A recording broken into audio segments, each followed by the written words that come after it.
Ako po si Robert Tan at ito ang paghahanda para sa Hatol ng Bayan. Ang programang ito ay hatid sa inyo ng media ng bayan na pinagsanib pwersa ng People's Television, IBC, PBS Radyo ng Bayan 738 kHz, Philippine Information Agency, Philippine News Agency, and in partnership with Manila Bulletin, Informatics Diliman, and Air 21. Mapapakinggan nyo rin kami sa PBS Radyo ng Bayan 738 kHz. Ngayong araw makakasama natin sa talakayang ang dalawang mayoralty candidates, isa mula sa Cainta at isa mula sa Laguna. Sa pangunguna ni Cathy San Gabriel, isang mainit na talakayan na naman ang hatid namin sa pagbabalik ng paghahanda para sa Hatol ng Bayan. Ito po ang paghahanda para sa Hatol ng Bayan. Ako si Cathy San Gabriel. Kasama po natin ngayon si Mayor Calixto Catakis ng San Pedro, Laguna. He is currently on his second term as Mayor of San Pedro. Mayor Catakis as Mayor of San Pedro from 1986 to 1998 and headed the Laguna Lake Development Authority from 2001 to 2003. Panauhin din po natin si Attorney Kit Nieto. He is running for Mayor of Cainta. He worked for Justice Manuel Lazaro's law firm and headed the Waste Management Office and General Services Office of Cainta from 2008 to 2011. Siya rin ang Chief Legal Counsel ng munisipyo ng Cainta mula taong 2008 hanggang 2011. Sa panahong ito, na-recover niya ang ilan sa mga prize properties ng Cainta hinggil sa boundary dispute cases nito with Pasig City. Magandang araw po sa inyong dalawa, gentlemen, and welcome sa paghahanda para sa Hatol ng Bayan. Magandang araw. Okay. Una-una po, tell us more about your municipality, Attorney Kit. Okay, ang Cainta po is comprised of more than 140,000 voters or more than 300,000 living in our area. Chiefly, it is a highly urbanized municipality, 60% of which are already covered by villages which have sprouted in the municipality for the last 10 to 15 years. Part of it is what we call the barrio or the bayan, where the people who were born there and were raised there continue to live there. Sila rin po ang nakatira dun sa lugar na yon. And the latter part po na makikita nyo nasa may boundary ng Pasig ay yung tinatawag namin floodway area na kung saan nandun po ang karamihan po ng mga depressed areas at settlement. Ito po yung Manggahan floodway. Well, it's part of it. It's actually adjacent to the Manggahan floodway. And yung San Pedro, Laguna naman po, Mayor Catakis. Ang San Pedro ang first town gateway to Calabarzon. Ito ay dormitory town. Meron kami mga 350,000 population, 20 barangays, but more than 100 subdivisions. Ito ay dormitory town, malapit sa Maynila. At ito ang aming kayamanan doon ay ang human capital. Marami po kaming mga skilled workers na nagtatrabaho sa palibot ng 1st and 2nd District of Laguna. Ang San Pedro po dati ay naging resettlement area ng ilan sa mga informal settlers. Tuloy-tuloy pa rin pa po ba yung mga housing projects doon o nahinto na po ito? Meron pa pong isa ngayon, pero hindi na po namin inaalawang marami. Sapagkat ang kailangan po namin i-resettle ay mismong taga San Pedro na rin eh. Hindi na po kaya namin mag-absorb pa ng galing sa Metropolitan Manila. Kundi sa bayan namin, marami ding informal settler. Kayo po, Attorney Kit, ay tumatakbo bilang mayor. Dalawa po ang kalaban ninyo sa Cainta. At this is your first time po sa pagsabak sa politika. Bakit po kayo tumatakbo? Nagsimula po yan sa aking community organization when I became the president of our modest village comprised of more than 3,000 people. Ito po yung aming Philinvest East subdivision. I started at the age of 31, tried to bring this particular subdivision to the map of Cainta by bringing in all the facilities na tinitingnan ko ay kinakailangan namin sa lugar namin. I earned the respect of the people living there until such time that I was invited to join the LGU and I was exposed to the other side of town kung saan nakilala ko na po ang iba't ibang klaseng mga tao at iba't ibang uri ng mga problema na inakala ko na habang ako'y nagtatrabaho ron ay mga bagay na aking ma-address kung sakaling ako'y magkaroon ng pagkakataon na makatakbo at to lead this particular town back to its feet. Naniniwala naman po ako doon sa aking naging karanasan sa loob ng 4 na taon sa loob ng munisipyo na nararamdaman ko kung anong kailangan ng tao, nararamdaman ko kung paano siya susolusyonan at nararamdaman ko ang aking sinseridad na magagawa ko at magagampanan to ng buong tapat at buong katapatan. Hindi po ba malaking paghamon sa inyo itong isa sa mga kalaban nyo, asawa po ng incumbent ngayon? I consider that as part of the challenge, although I really believe in destiny. Yan isang bagay na pag iyo talaga, kung mayroong pagtawag kang nararamdaman na inakala mong kailangan mo siyang tugunan dahil you don't really have to have regrets later on in your life that you were not able to do it, ibibigay mong lahat-lahat para iparamdam sa mga taong sinseridad mo na gagawin mo ito dahil kailangan at alam mong ito ang dapat talagang gawin. Now, if she happens to be the wife of the incumbent mayor, so be it. It doesn't really change the equation as concerned because I present myself as a viable alternative to the local politics of Kainta. Kayo po naman, Mayor Katakis, kung papalarin pong mahalal muli ay ito na po ang inyong magiging ikatlong termino. Ano pa po ang ninanais nyong ihatid sa inyong mga constituents po sa San Pedro, Laguna? Ang gusto ko lamang po ay may pagpatuloy ko yung sa huling 3 taon, yung aking pangarap na ang bayan ng San Pedro ay maging syudad. At yan po ay nasa sa tamang direksyon, kasalukuyang nasa opisina na ng Presidente, at hopefully in the next few days, pwede pong ito'y mapirmahan na at may set na namin ang plebiscite by middle of July para ito po ay maging ganap na syudad. Sapagkat kami na lamang po ang naiiwanan doon eh. Lahat ng kapitbahay ko doon hanggang Kalamba, panay syudad na po. Kaya kailangan namin talagang pagpurus talagang ito'y maging syudad. Sapagkat sa tagal ko pong naging mayor, simula noong 1986, na-i-appoint akong OIC mayor ni President Cory Aquino. Kaya nagbalik po ako after finishing my term para ipagpatuloy ang pagiging syudad nito. Yun po ang aking pangarap.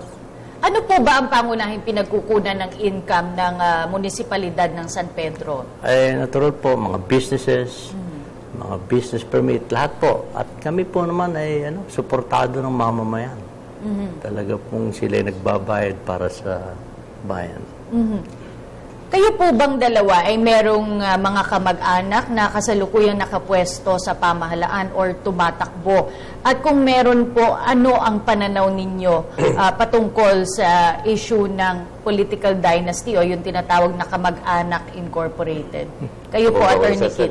Wala po akong kamag-anak ngayon sa gobyerno at wala pong tumatakbo sa akin, isa man sa akin.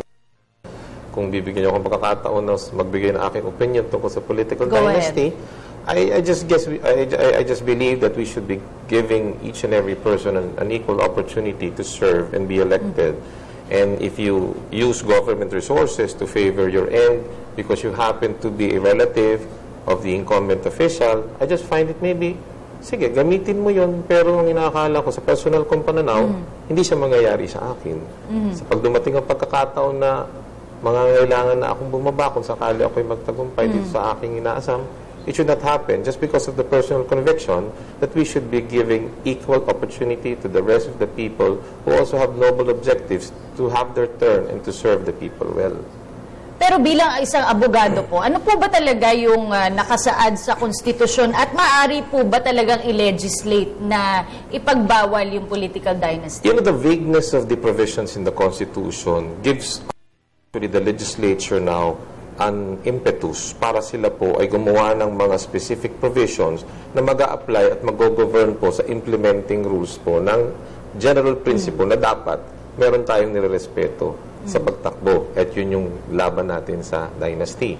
Hanggang wala po tayong napapasang batas patungkol sa bagay na yan, hindi po magkakaroon po ng ngipin or teeth itong general principle po na isinasaad ng ating saligang batas dahil wala po tayong pagkukunan kung ano ba ang regulasyon na dapat nating sundin. Hindi natin alam kung sino ang bawal, kailan siya Tsaka bawal. yung definition mismo ng political dynasty. At up to what extent ba natin siya kinocover? Hanggang ilang taon pa dapat na hindi na siya talaga makalaban? Kailan siya pwedeng bumalik? At sino ang pwedeng pumalit? Kayo po, Mayor, meron po ba kayong mga kamag-anak na nakapwesto o tumatakbo? Wala po. Ano po ang pananaw ninyo patungkol sa usapin ng political dynasty? Alam po niyo, sa akin mga anak ko qualified na maging kandidato. Pero hindi ko sila ine-encourage. Bakit po? Gusto ko sila magdesisyon sa kanilang sarili. Kung sa paniwala nila, pwede nilang sundan yung aking mga yapak, so be it. But not at the same time. Sa ngayon po, ano ang nakikita niyong pinakamalaking problema sa inyong mga lugar na tinatakbuhan? At paano niyo po ninanais na isolve o solusyonan itong problema na ito sa Cainta po? Bibigyan ko po yan ng tatlong antas. Ano? Kung ang kausap ko po ay isang tao na nasa subdivision o nasa isang village, ang pangunahing problema po yata ng mga tao roon ay yung flooding problem. Kung nga po kausap ko naman po ay mga tao nasa floodway, ang napangunahing problem po nila yung permanent socialized housing nila doon sa kanilang lugar kung saan sila nakatira. Kung kakausapin ko naman po yung mga taong nasa barin at nasa medyo matataas na yan, ang sasabihin ko po na problema nila ay livelihood. So it really depends on who I talk to. But these are the three basic things that I have to address the moment I step in as the next mayor of Cainta. Kayo naman po, Mayor sa San Pedro, ano po yung mga malalaking problema? Pareho po kami ng problema, flooding. Meron po kami 3 barangay na taon-taon parating nagkakaroon ng flood.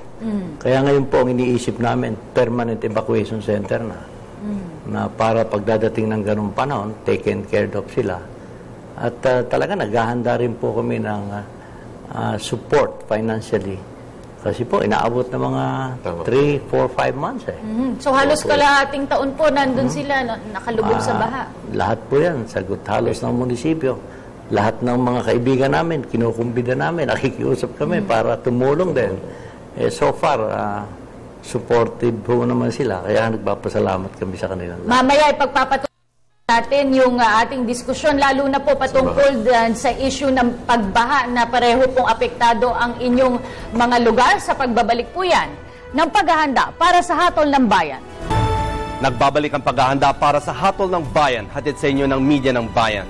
Mapapakinggan nyo rin kami sa PBS Radyo ng Bayan 738 kHz. At bago tayo magpatuloy sa ating diskusyon, kilalanin muna natin ang munisipalidad ng San Pedro, Laguna. Ang siyudad ng San Pedro sa Laguna ay isa sa pinakatanyag na lungsod sa probinsya. Ipinangalan ng lungsod kay San Pedro na isa sa 12 disipulo ni Cristo. Matatagpuan sa unang distrito ng probinsya, ang San Pedro ay ang pintuan ng probinsya sa Metro Manila. Katabi nito sa border, ang siyudad ng Muntinlupa na nasa pinakakatimugan ng Metro Manila. Binubuo ito ng 20 barangay na may kabuuang populasyon na 294,310. Maraming mga subdivisions na matatagpuan sa lungsod, dahilan upang maging isa itong primary suburban city. Sa kabila nito, ginawa na ito bilang first-class city sa income class. Dinarayo ang Sampaguita Festival sa lungsod, isa itong week-long celebrations na may iba't ibang programang may kinalaman sa sining, palakasan, historical exhibits at iba pang patimpalak. Bida siyempre ang Sampaguita. Isinasagawang Sampaguita Festival sa kagustuhan ng lungsod na palakasin ang industriya nito probinsya. Bisitahin ang aming Facebook page sa www.facebook.com/hatolnangbayan2013 o kaya ay mag-tweet sa @hatol2013.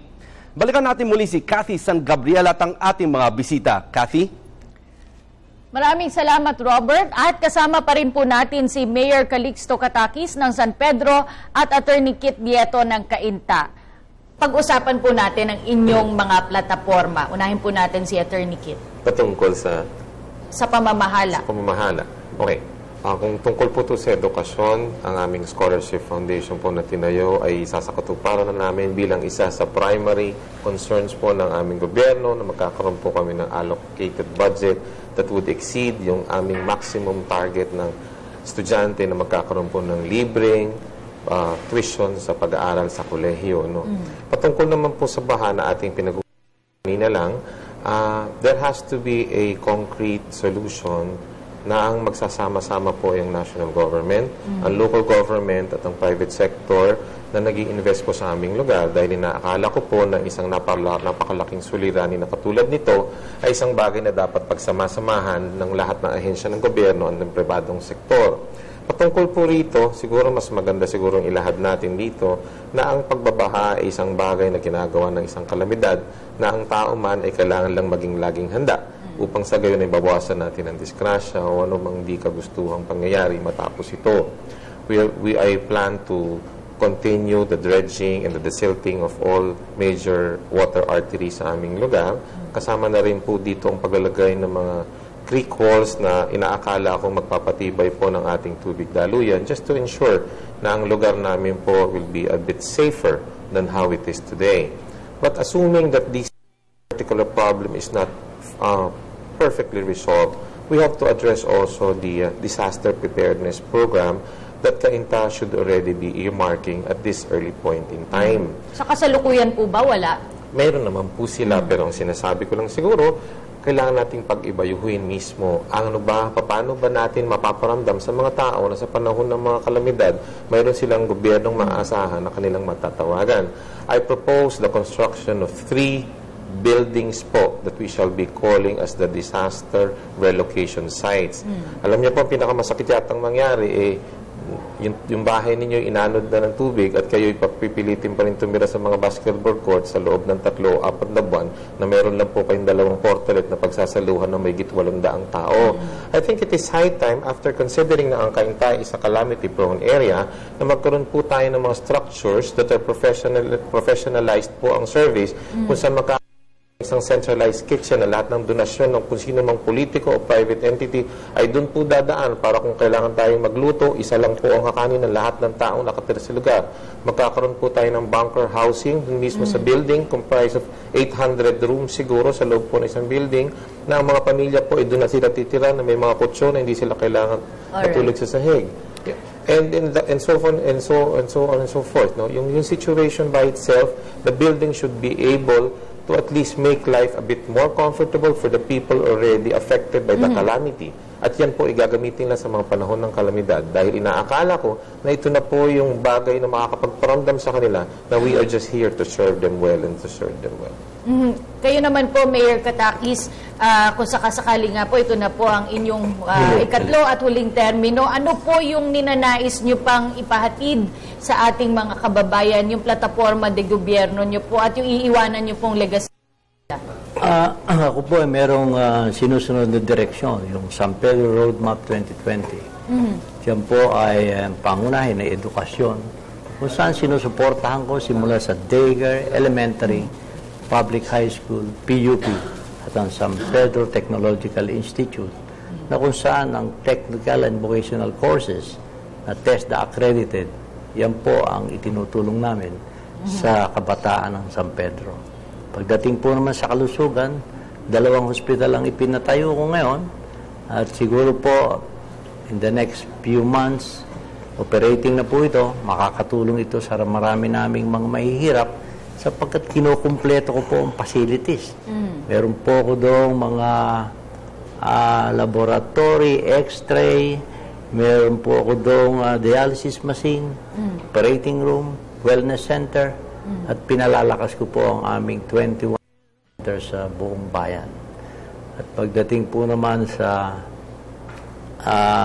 calamities, inihanda ko po yung bayan namin. Meron kami seal of disaster preparedness.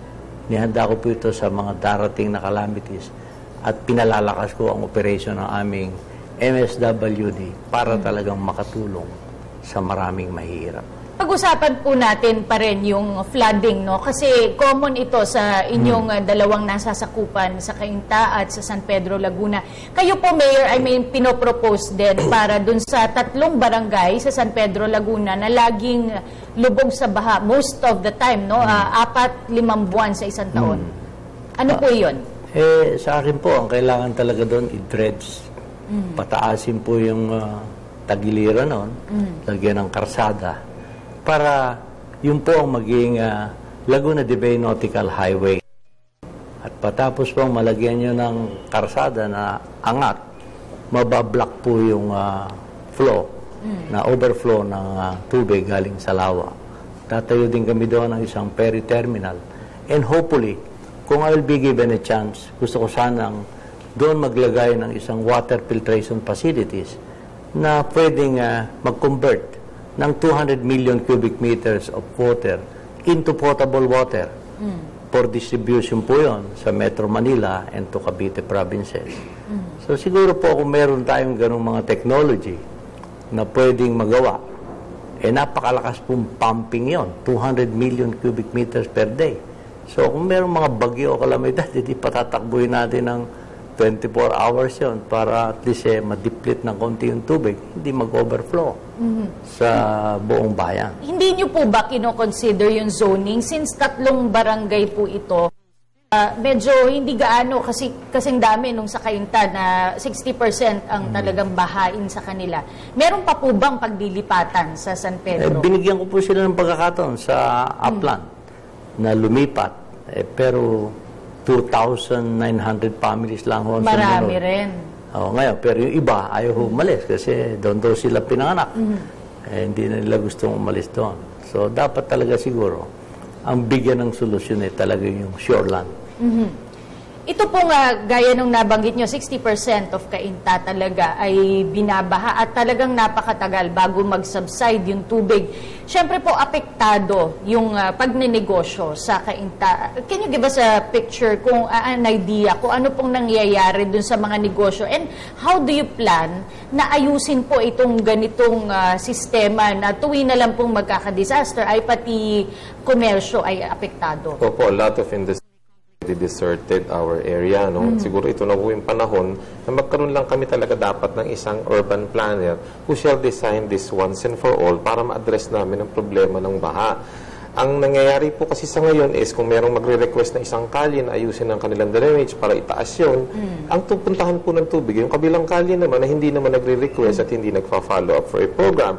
I guess government should be the agency that should lead and create this particular plan na master plan po to, nalalabas po rito lahat ng pinakasolusyon, dapat centralize po ang ating solusyon. Hindi lamang po kung sinong pumila, sinong nag-request, sinong maraming tao, sinong maraming botante, yun ang mabibigyan lang po ng mga proyektong mag-iibsan ang problema ng tubig doon lamang sa kanilang lokal na lugar. Pero nililipat nyo lamang po ang problema sa isang lugar na nasa loob rin po ng Cainta. So, dredging is one of the solutions that, sabi ko nga si Mayor nga ay pinapropose. For a lasting solution akin, yung private sector participation dito, sila po kasi yung mga nagde-develop ng aming mga lugar at nag-i-invest dito. But before doing that, we have to sit down and tell them, you also have to be a part of the solution. Dahil yung mga areas na inyong dinedevelop ngayon, sila po yung dating tinatawag nating mga catch basin sa aming lugar. At sila rin po ang dating pinagpupuntahan ng tubig na kung tinatayuan nyo ngayon, inababawasan lalo ang mga areas na dapat kami makapag-imbak ng tubig habang hindi pa kaya ng creek na ito ay saluhin at kunin. So, I propose mini cistern tanks in our area, where the Fort Bonifacio and the Rockwell Foundation spearheaded that. That's why walang tubig ngayon sa Fort Bonifacio. That's why walang tubig ngayon dito sa may Pasig River adjacent to the Rockwell complex. Magkakaroon po sila ng participation na hanggang hindi pa namin kayang absorbin ang mga tubig na dapat inandyan sa inyong lugar. We will store it in a mini cistern tank na sinasabi natin. Natin by water pump para makapunta sila sa creek kung kailang panahon na pwede na siyang kunin ng creek papunta sa Laguna de Bay. Pero sa Cainta rin po, ang problema ay merong mga informal settlers sa mga floodway. Ano po ang plano nyo dito? Okay. On-site development po ako, if ever there should be relocation in the area, what I would be assuring the people living there is, minana ko itong problemang ito, paninindigan ko at aayusin ko ang sitwasyon na lahat ng tao ay magkakaroon ng pagkakataong mabuhay ng disente. So, which means that there would be land banking in so far as Cainta is concerned. We shall be procuring properties adjacent to those areas. Kung kailangan namin silang idagay dun sa mga areas na yon, gagawin namin just to make sure that we deal with them fairly. Lahat po ng klase ng tao sa Cainta, we will be able to give them what is due them. Hindi naman po yata nila ninais na sila tumira doon sa mga lugar. Alright. Magpapatuloy pa po ating talakayan patungkol pa rin sa mga issue at problemang kinakaharap ng San Pedro Laguna at Rizal. Samantala, puntahan muna natin si Robert. Robert? Maraming salamat, Kathy. Para sa aming mga taga-subaybay, maaari kayong sumali sa aming talakayan. Bisitahin lamang ang aming Facebook page sa www.facebook.com/hatolnangbayan2013 o kaya ay mag-tweet sa @hatol2013. Ngayon naman ay kilalanin natin ang Cainta. Ang bayan ng Cainta sa Rizal ay isang first-class highly urbanized municipality sa probinsya ng Rizal.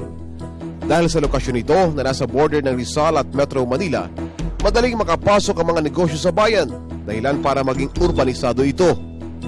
Mayroong 7 barangay sa Cainta. May kabuuan itong populasyon na 311,845 na pinakamalaki sa buong Pilipinas. Ito rin ang isa sa pinakamatandang bayan sa bansa. Sa mga nagdaang taon, patuloy na lumago ang bayan. Maraming mga call centers, malls, condominiums at supermarkets sa Cainta. Meron itong estimated income na umaabot sa mahigit 766 million. Dahilan para ito ay maging pinakamayamang munisipalidad sa bansa. Dahil sa pagiging urbanisado ng Cainta at dami ng opportunities, patuloy ang pagpasok ng mga negosyo rito. Patuloy rin ang mga public works tulad ng mga highway at water pipes installation sa bayan. Bukod pa rito, kilala rin ang Cainta para sa kanilang kultura na punong-puno ng pananampalataya. Hindi pumapali ang bayan pagdating sa senakulo at mga namemenitensya. Marami rin kilalang landmarks na nagbibigay identity sa bayan tulad ng Our Lady of Light Parish, Liwasang Bayan at Hunters ROTC Monument. Ito naman ang ilang katanungan mula sa ating mga taga-subaybay. Ang una ay mula kay Resty ng San Pedro. Kailan po magiging ang San Pedro? Ano ang magiging benepisyo nito sa aming mga residente? At ang sunod na tanong naman ay mula kay Luz ng Cainta. Paano nyo lulutasin ang problema ng baha at traffic sa Cainta? Sasagutin yan ng ating mga bisita sa pagbabalik ng paghahanda para sa Hatol ng Bayan. Nagbabalik ang paghahanda para sa Hatol ng Bayan, hatid sa inyo ng Media ng Bayan. Kami po ay napapakinggan nyo rin sa PBS Radyo ng Bayan 738 kHz. Kanina ay may mga katanungan na binasa si Robert mula po sa ating mga taga-subaybay. Pasagot natin sa ating mga panauhin. Yung tanong po para kay Mayor Katakis, kailan daw magiging syudad ang San Pedro, Laguna? At ano nga ba yung benepisyo pag ang isang munisipalidad ay naging syudad? Una po ay ang pasasalamat ko sa mga taong tumulong para maging syudad ito. Sa pangunguna po ni Congressman Dan Fernandez, Congressman Egay San Luis, Congressman Homer Mercado. Sa tulong din po ng ating Speaker Feliciano Belmonte at ni Senate President Juan Ponce Enrile. Ngayon po ito ay nasa sa opisina ng Presidente at within 30 days, siguro po ito ay mapipirmahan. And hopefully by middle of July, may set na po ang plebiscite at ito ay magiging ganap na isang syudad.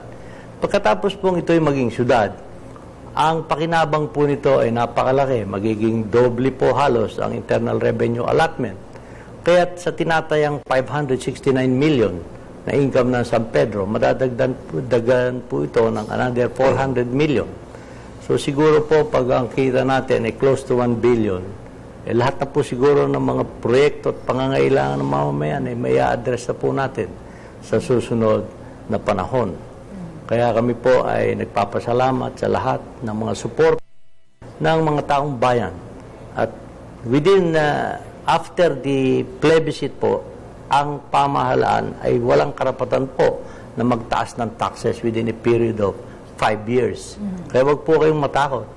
Ang San Pedro po ay self-sufficient. Ang kailangan lang nito ay magaling na collection system.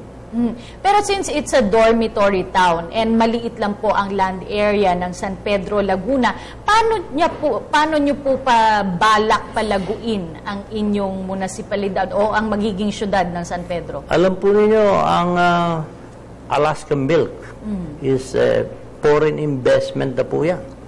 Foreign investors na po ang may hawak niyan. Sa kasalukuyan, ito po ay pag-aari na ng Campina sa Netherlands, fourth largest milk factory in the world, na kung saan ibinubuhos ng kanilang kumpanya ang mga bagong equipment. Magsusupply po ito ng gatas sa buong Far East. Kaya napakalaki po ang adjustment doon. At nasa amin po ngayon ang malalaking mall. Meron po kaming Pure Gold, Shopwise, at ang susunod ay Robinson. Meron pong itatayo dyan sa aming lugar. At ako po'y naniniwala na ang mamamayan ng San Pedro ay naniniwala sa aking liderato. kaya sila po ay supportive sa pamahalaan.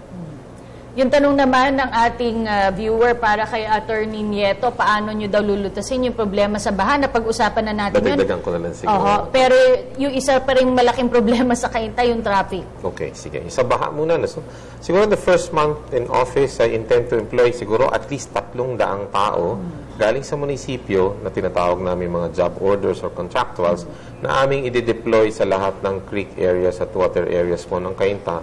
The prime obligation lang una, may nagmamasid at nagbabantay sa mga nagtatapon ng basura. Mayroong naglilinis, nagkakalkal dun sa lugar para masiguro natin na ang dredging at desilting ay gumagana year-round. Makakatipid rin po ang gobyerno dahil kung ang gagamitin ko yung mga taong taga-gobyerno na pinasisweldo buwan-buwan, hindi ko na po kailangan kausapin ng mga kontraktor upang sila po ang magbigay ng mga programa at gumawa nito sa mga maikling panahon na malaki po ang nagiging gastos. So that should solve that particular thing. Pero sa larangan po ng pangkalatang pag-resolve ng problema sa baha, I will have to coordinate with the engineering department po ng national government just to show and to cooperate with them kung ano po ang kanilang master plan po na ang tubig na nanggagaling sa amin ay dadaloy ng maayos papunta sa Laguna Debay kung saan po ang kanyang ultimate outfall. Hindi po tayo titigil hanggang hindi natin nagagawa yung parte na dapat natin gawin just to contribute po dun sa programa ng pagpapaayos po wala ng baha sa ating lugar. Regarding po sa ating traffic condition, Cainta is well known for the traffic or the horrendous traffic situation na parating na-encounter ng mga tao. I was just studying it at ang nakita ko lang siguro, kasi ang Cainta, nakikita nyo lang ang pinaka-traffic, yung Ortigas area lang na iniisip nila, that's the primary and the only road or artery linking it to the rest of the world. That is not true. Lahat po ng mga sinasabi nila na magpapalapad ng Ortigas Avenue, it will solve the problem. I don't think that is already the solution.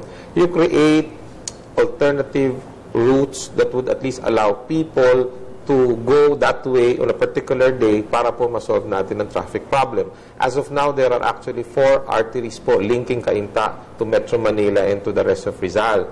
We have po the Highway 2000 na hindi po masyadong nagagamit dahil hindi po yata nila masyadong alam. One major subdivision in Cainta na nakakalabas na po kayo ng floodway kung kayo andon any time of the day. So, i-redirect yung traffic. And alam niyo po, ang kondisyon kasi ng kalye natin, kanya ka nagkaka-traffic, dalawang bagay lang yan. Sumusobra ang kotse o maraming bagay na nasa kalye na dapat wala doon.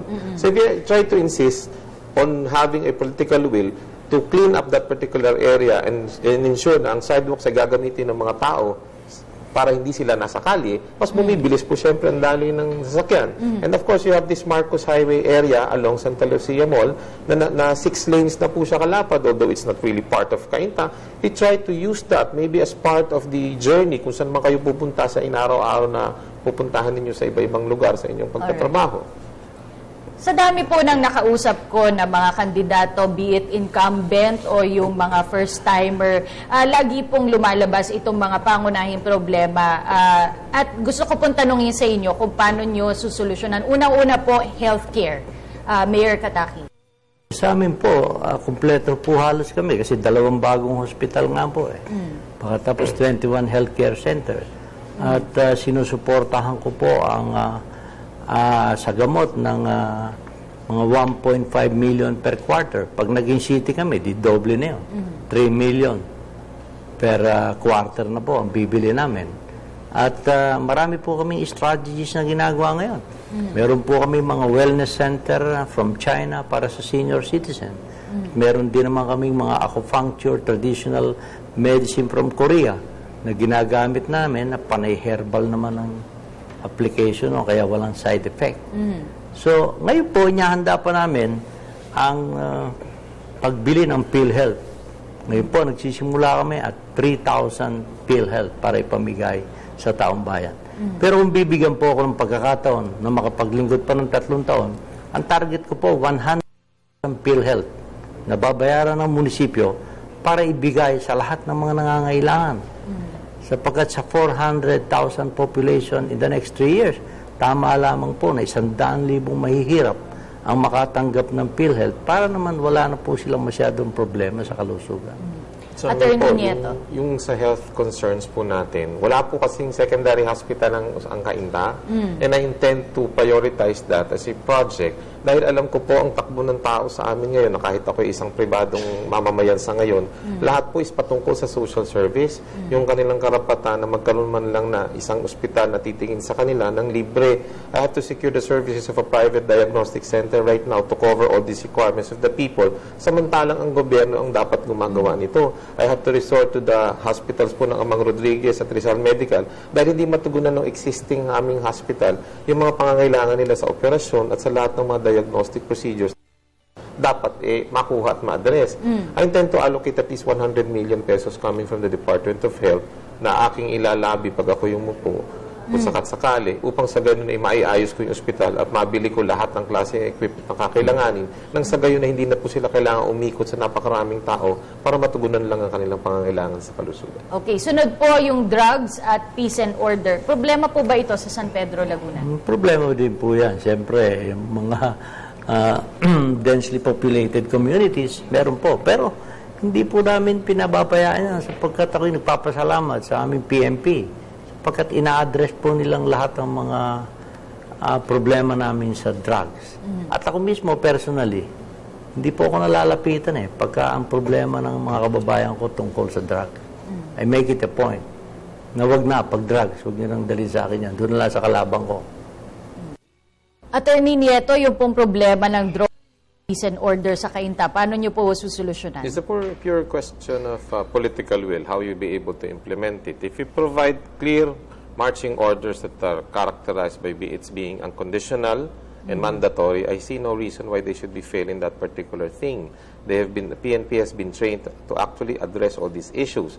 If they tell me that they need something o meron silang mga kailangang kagamitan, tell me. But the timeline should be there, the order should be there, clear enough for them to know that we mean business and we mean well. Bilang panghuli na lang po, mensahe nyo para sa ating mga manonood. Ngayong nalalapit na po ang halalan. Umpisan po natin kay Attorney. Maraming po salamat. I've been given this chance, isang pagkakataon po na makaharap kayo at makausap upang magbigay po ng aking mga adhikain na inaakala ko pong makakapagpaayos at makakapagpaganda po ng ating lugar. I hope that I was able to create an opinion na pwede ninyo pagbasihan sa inyong pagbibigay ng desisyon sa nalalapit na halalan. I have been in government for the last 4 years and I have exhibited the kind of leadership that I hope and I pray you were able to realize sa mga panahon na tayo po'y nagsama nung ako po'y nakaupo pa ron bilang isa sa mga department heads. I can vouch to you the integrity of the office, the sincerity of my purpose, and the nobility of my intentions. Wala po kong hinaharap ngayon ng mga bagay na pang sarili o pang personal. I am here actually to offer myself as a viable alternative para po magkaroon naman po ng buhay sa bayan ng Cainta. Maraming po salamat. Maraming salamat. Mayor Katakis? After serving government for 20 years, siguro po karapatan kong hilingin sa aking mga kababayan na yung huling 3 taon ng aking panunungkulan, ipapasko na nila sa akin, ipapremyo na nila sa akin, sapagkat ginawa ko naman ang aking homework, Mayor. Kaya nga, ako'y nakikiusap sa kanila, na kung maaari, suportahan nila yung aming roadmap team, sapagkat sa akin pong paniwala, ito magpapatuloy talaga ng tamang direksyon ng bayan ng San Pedro patungo sa pagiging syudad and hopefully patungo din ito sa pagiging parte ng Metro Manila in the future. Maraming po salamat. Maraming salamat din po, Mayor Calixto Katakis ng San Pedro, Laguna and Attorney Kit Nieto ng Cainta, Rizal. Huwag po kayong aalis, magbabalik pa po ang paghahanda para sa hatol ng bayan.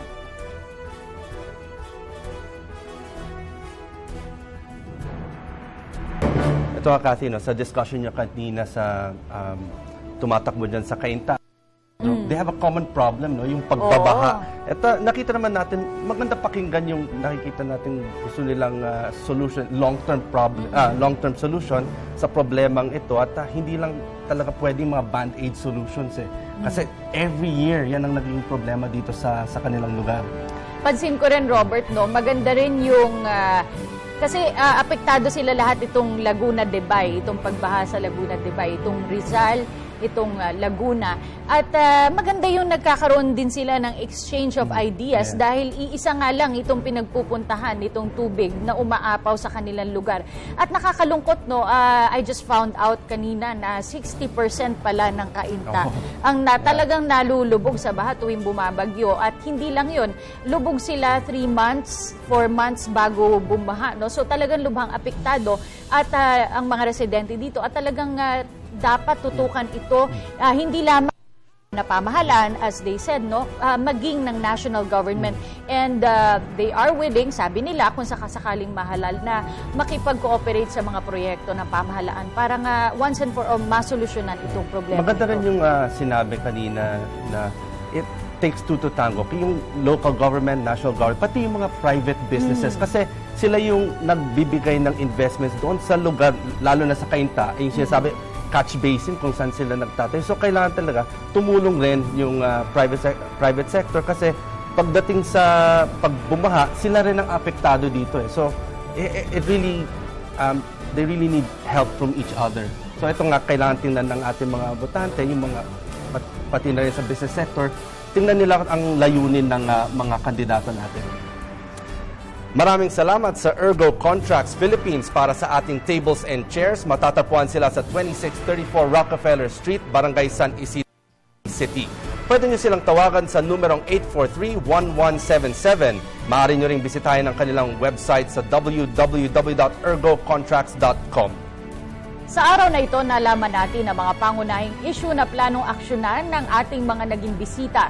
Sana po ang mga sinabing impormasyon at plano nila ay gamitin natin sa pagpili ng tamang iboboto ngayong halalan.